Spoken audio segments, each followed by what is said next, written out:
तो क्या प्रियंका गांधी रायबरेली से 2024 का चुनाव लड़ने जा रही हैं? और अगर प्रियंका गांधी लड़ने जा रही हैं तो सोनिया गांधी क्या करेंगी? क्या है प्रियंका गांधी और सोनिया गांधी को लेकर 2024 की चर्चा, हम आपको यह बताएंगे। यह भी जानिए कि शिवपाल यादव ने कल जब उनके पीएस को पुलिस ने थाने में बिठाया तो वहां पहुंचकर उसे छुड़ा लाए, लेकिन उन्होंने ऐलान किया था कि वो आज एक खुलासा करेंगे। क्या उन्होंने कोई खुलासा किया? और अगर खुलासा नहीं किया तो उसके पीछे की क्या वजह थी, यह भी जानिए। और साथ साथ कोलकाता हाई कोर्ट ने योगी आदित्यनाथ के बुलडोजर को लेकर कौन सा बड़ा बयान दिया है, हम आपको यह भी दिखाएंगे।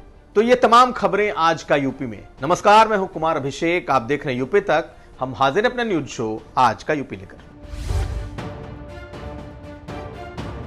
तो इस वक्त की सबसे बड़ी चर्चा उत्तर प्रदेश में यह है कि प्रियंका गांधी 2024 में रायबरेली से चुनाव लड़ेंगी।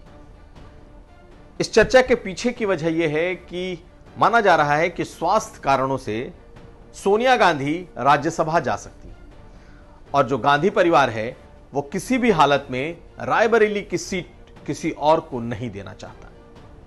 ऐसे में प्रियंका गांधी, जो कि उत्तर प्रदेश में कांग्रेस की प्रभारी हैं, राष्ट्रीय प्रभारी भी हैं और कांग्रेस को उत्तर प्रदेश में फिलहाल उनकी टीम देख रही है। सूत्रों के मुताबिक वो चाहती है कि प्रियंका गांधी को सोनिया गांधी की जगह रायबरेली से चुनाव लड़ाया जाए। और कर्नाटक के मुख्यमंत्री ने एक तरीके से शायद इस बात को कांग्रेस हाईकमान को कहा भी है कि सोनिया गांधी को राज्यसभा कर्नाटक सीट से भेजा जा सकता है, जो फरवरी मार्च में खाली होगी। ऐसे में इन तमाम बातों को देखते हुए उत्तर प्रदेश में प्रियंका गांधी को लेकर सरगर्मियां बढ़ गई हैं। बहुत तेज इस बात की चर्चा चल रही है, लेकिन न तो इसकी कोई पुष्टि है कि प्रियंका गांधी वहां से चुनाव लड़ेंगी और ना ही कोई डिनायल है। रायबरेली के कांग्रेस के जो नेता हैं, कार्यकर्ता हैं, उनका मानना है कि सोनिया गांधी एक बार फिर 2024 में वहां से चुनाव लड़ेंगी। लेकिन अगर सोनिया गांधी की जगह प्रियंका गांधी आती हैं तो उनके लिए और भी खुशी की बात होगी, ऐसा वहां के नेताओं का मानना है। लेकिन उनका यह कहना है कि जब तक सोनिया गांधी खुद इस मामले में कोई फैसला नहीं लेती, तब तक पार्टी यह मानकर चल रही है कि सोनिया गांधी ही यहां से लड़ेंगी। कांग्रेस के भीतर जो ये चर्चा है, दरअसल ये तब उपजी है जब माना यह जा रहा है कि कर्नाटक के कांग्रेस पार्टी ने और कर्नाटक के मुख्यमंत्री ने सोनिया गांधी को यह ऑफर किया है कि वो यहां से राज्यसभा जाएं, और ऐसे में जो रायबरेली की सीट है वो प्रियंका गांधी के लिए खाली हो सकती है। कांग्रेस पार्टी की सक्रियता इन दिनों उत्तर प्रदेश में काफी बढ़ी हुई है और खास करके जो उनकी मजबूत सीटें रही हैं, यानी जहां पर वो नंबर 1 या नंबर 2 रहे हैं, कांग्रेस पार्टी वहां पर फिलहाल अच्छी खासी फोकस करती हुई दिखाई दे रही है। अब क्या प्रियंका गांधी यहां से चुनाव मैदान में आएंगी? क्या प्रियंका गांधी उत्तर प्रदेश में अपनी दादी, अपने मां और फिर वो रायबरेली की उसी सीट से लड़ेंगी जहां से सोनिया गांधी इतने समय से हैं? इस बात पर चर्चाओं का दौर तो जारी है, लेकिन पार्टी की तरफ से कोई इस बारे में पुष्टि नहीं की गई है। हालांकि यह मान करके चला जा रहा है कि अगर सोनिया गांधी यहां से चुनाव नहीं लड़ी तो प्रियंका गांधी का चुनाव लड़ना तय है। अब अगली खबर। बीती शाम शिवपाल यादव के जो पीएस हैं अंकुश, वो पुलिस थाने में बिठाए गए और शिवपाल यादव अपने समर्थकों के साथ वहां पहुंचे और अपने पीएस अंकुश को वहां से छुड़ा लाए, वहां से वापस लेकर चले आए। अचानक हंगामा मचा, बहुत सारे कार्यकर्ता गौतमपल्ली थाने पहुंच गए और वहां पर शिवपाल यादव ने बीती शाम एक गंभीर आरोप लगाया और उन्होंने ये आरोप लगाया कि उनके पीएस के साथ गलत सलूक इस मामले में किया गया कि उन्हें जबरन फंसाने की कोशिश की गई, अवैध असलहा करके उनके पीएस अंकुश को पुलिस फंसाना चाहती थी।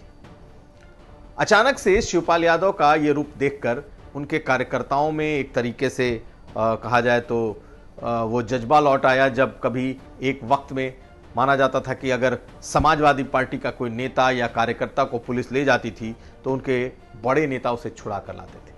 और शिवपाल यादव के बारे में तो हमने कई बार देखा है कि अगर उनके कार्यकर्ताओं को पुलिस ने उठा लिया तो शिवपाल यादव थाने तक जाकर उसे ले आते हैं। अभी हाल में जब मैनपुरी का चुनाव हो रहा था उस वक्त भी कुछ कार्यकर्ताओं को जब पुलिस ने पकड़ा था तो रातों रात शिवपाल यादव गए और उन्हें छुड़ा कर लाए। लेकिन यह जो घटना है, यह घटना ठीक मुख्यमंत्री आवास के पीछे की है, अखिलेश यादव के आवास के ठीक बगल की है। और जब पुलिस ने अंकुश को हिरासत में लिया था या पकड़ा था तो वो भी महज कुछ 100 मीटर की दूरी पर पकड़ा था। जो पुलिस का वर्जन है, हालांकि पुलिस ने भी ऑन रिकॉर्ड इस बात को नहीं कहा, पुलिस का वर्जन ये है कि अंकुश जब उस वक्त एक पुलिस की तरफ से गाड़ियों की चेकिंग हो रही थी और अंकुश की जो गाड़ी है वो उस चेकिंग से बचने के लिए दूसरी तरफ भागी, तब पुलिस वालों ने उन्हें रोका और जब उन्होंने बताया कि वो फला फला हैं और फलाने नेता के पीएस हैं, तो भी पुलिस ने कहा कि आप पहले थाने चलिए और वहां पर उन्हें थाने पर बिठाया गया। तब तक पूरे शहर में हंगामा हो चुका था, कार्यकर्ता थाने पर पहुंच गए थे। शिवपाल यादव वहां पहुंचते हैं और पहुंचने के पहले उन्होंने वो बयान दिया कि उनके कार्यकर्ता, उनके पीएस को फंसाने की कोशिश की गई है अवैध असलहे के मामले में उसे रख करके, और जब उनके पीएस के साथ ऐसा हो सकता है तो आप समझ लीजिए कि पूरे प्रदेश में आम लोगों के साथ पुलिस किस तरीके का सलूक कर रही होगी। अचानक से वो थाने पर पहुंचते हैं और थाने पहुंचने के बाद वो उसे वापस ले आते हैं। दरअसल पुलिस ने कहा कि ऐसी कोई बात थी नहीं, चूंकि ऑफ द रिकॉर्ड जो पुलिस ने बताया कि ऐसी कोई बात नहीं थी कि असलहे की बात रही हो, लेकिन उन्हें जरूर थाने लाया गया था क्योंकि वो सुरक्षा से बच रहे थे। वो जो पुलिस ने चेकिंग लगाई थी उससे बचने की कोशिश कर रहे थे। शिवपाल यादव ने जब बातें कही उसके बाद अपने पीएस अंकुश को तो ले आए, लेकिन उसके तुरंत बाद वो अखिलेश यादव से मिलने उनके घर तक पहुंच गए थे। रात में दोनों की क्या बात हुई, अखिलेश यादव ने उसके पहले ही ऐलान कर दिया था कि वो आज सुबह एक बड़ा खुलासा करेंगे कि कैसे पुलिस निर्दोष लोगों को फंसा रही है। और आज सुबह से लेकर रात हो गई, ना तो कोई खुलासा हुआ, ना कोई प्रेस कॉन्फ्रेंस हुई और ना ही शिवपाल यादव ने इस बारे में कोई बात की। हालांकि हम लोगों ने वो नारेबाजी जरूर सुनी जिसमें अपने पीएस को थाने से ले आने के बाद, छुड़ाने के बाद, देश का पीएम कैसा हो, शिवपाल यादव जैसा हो, नारे भी लगे। तो एक वक्त था जब समाजवादी पार्टी के लोग थानों से अपनों को छुड़ा सकते थे, छुड़ा लेते थे, अपने कार्यकर्ताओं को निकाल लेते थे, लेकिन अब शायद वो दौर नहीं रहा। शिवपाल यादव गौतमपल्ली थाने से अपने पीएस को लेकर के आए, बड़ी बड़ी बातें कहकर आए, लेकिन उसके बाद न तो वो कोई प्रेस कॉन्फ्रेंस कर पाए और ना ही उन्होंने कोई खुलासा किया है। तो क्या इसका कनेक्शन वहां से निकलने के बाद जब वो अखिलेश यादव के घर पहुंचे तो उससे जुड़ता है? क्या कहीं कोई ऐसी बात तो नहीं कि पार्टी ने यह कहा कि इस तरीके की बात नहीं करनी चाहिए, थाने पर पहुंचकर भीड़ जमा करके अपने कार्यकर्ताओं को ला करके नहीं लाना चाहिए? क्या इस तरह की बात हुई? शिवपाल यादव का जो छवि है वो एक ऐसे नेता की छवि है, एक हीरो की छवि है जो अपने कार्यकर्ताओं के लिए थाने तक पहुंचते हैं और थाने से छुड़ा लाते हैं। ये छवि उनकी है और यही कल हुआ भी। लेकिन क्या पार्टी इसे पसंद कर रही है? क्या लखनऊ जैसे शहर में जो आम शहरी है वो इसे पसंद करता है? बेशक अंकुश, जिसे पुलिस ने थाने पे रोका, थाने पे बिठाया, उसके बारे में कहा जाता है कि अंकुश बेहद ही शालीन किस्म का एक ऐसा उनका पीएस है जिसकी शालीनता जग जाहिर है। यानी कि उस पीएस को लेकर के कभी कोई विवाद नहीं रहा। उसके बारे में यह भी है कि वो शिवपाल यादव का बेहद करीबी भी है और उसने कभी किसी से आज तक बदतमीजी भी नहीं की। तो ऐसे में ऐसा क्या हो गया कि शिवपाल यादव को अपने समर्थकों के साथ जाकर उन्हें छुड़ा कर लाना पड़ा? कुल मिलाकर के बात यह कि इसे अंकुश को थाने में हिरासत में लेने पर बवाल तो खूब मचा, शिवपाल यादव ने मुद्दा भी भरपूर उठा दिया, लेकिन जो वो खुलासा करना चाहते थे पुलिस के खिलाफ वो नहीं कर पाए। तो क्या कहीं इसमें कोई सरकार की भूमिका है या फिर उनकी ही पार्टी के बड़े नेताओं की भूमिका है कि इसे ज्यादा तूल न दिया जाए? माना यह जा रहा है कि समाजवादी पार्टी अपनी छवि को लेकर बहुत ही ज्यादा सतर्क है और ऐसे किसी एक्ट को पार्टी के उच्च स्तर पर कोई मंजूर नहीं करता। हालांकि ये साफ नहीं हो पाया कि क्या आगे वो कोई खुलासा करेंगे या नहीं करेंगे, लेकिन शायद पार्टी के शीर्ष ने इसे बहुत अच्छे से नहीं लिया है और यही वजह है कि न तो कोई पीसी हुई और ना ही कोई खुलासा हुआ। हालांकि शिवपाल यादव की जो हीरो की छवि है वो एक बार फिर दिखाई दी, जो अमूमन उनके अपने क्षेत्र इटावा, मैनपुरी ऐसे इलाकों में दिखती थी, लेकिन पहली बार लखनऊ में भी योगी के दौर में दिखाई दी। अब अगली खबर।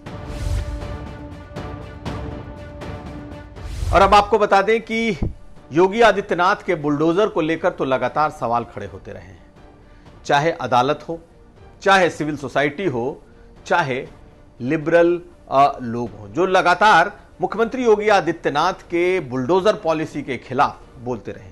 उनका मानना है कि उत्तर प्रदेश में जिस तरीके से बुलडोजर नीति चली है, इसने देश में एक नए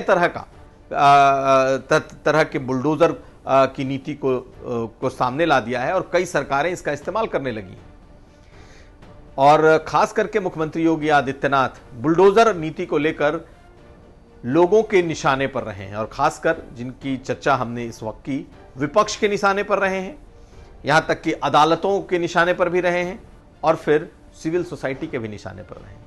लेकिन आज एक ऑब्जर्वेशन कोलकाता हाई कोर्ट से आया और कोलकाता हाई कोर्ट के जज ने अपने ऑब्जर्वेशन में कहा है कि अगर कोलकाता में अवैध अतिक्रमण नहीं हटाया जा सकता तो क्यों ना योगी आदित्यनाथ के बुलडोजर को बुलवा लिया जाए। यह अपने आप में इतना बड़ा ऑब्जर्वेशन है जिसे लेकर एक अंदाजा लगाया जा सकता है कि आखिर मुख्यमंत्री योगी आदित्यनाथ की यह बुलडोजर नीति किस तरीके से चर्चा में है, किस तरीके से पॉपुलर हो रही है। अभी तक एक बड़ा सेक्शन इस पर सवाल उठाता था, लेकिन अदालत ने बाकायदा आज इस बात को कहा है, तो मुख्यमंत्री योगी आदित्यनाथ की बुलडोजर नीति को कहीं ना कहीं समर्थन मिलता दिखता है। यानी कि लोगों के मन में इस बुलडोजर नीति के पक्ष में बहुत सारी बातें हैं जो अब अदालत के मुंह से भी निकल रही हैं। मुख्यमंत्री योगी आदित्यनाथ जरूर अपनी बुलडोजर नीति को लेकर खुश होंगे, क्योंकि अदालत ने लखनऊ से दूर सुदूर पूरब में कोलकाता हाई कोर्ट में ने ऐसी टिप्पणी कर दी है। तो बुलडोजर के विरोधी एक तरफ और बुलडोजर के समर्थक अब कहां कहां दिखाई दे रहे हैं, ये इससे साफ दिखाई देता है। तो ये था आज का यूपी। हम फिर हाजिर होंगे, तब तक आप देखते रहिए यूपी तक।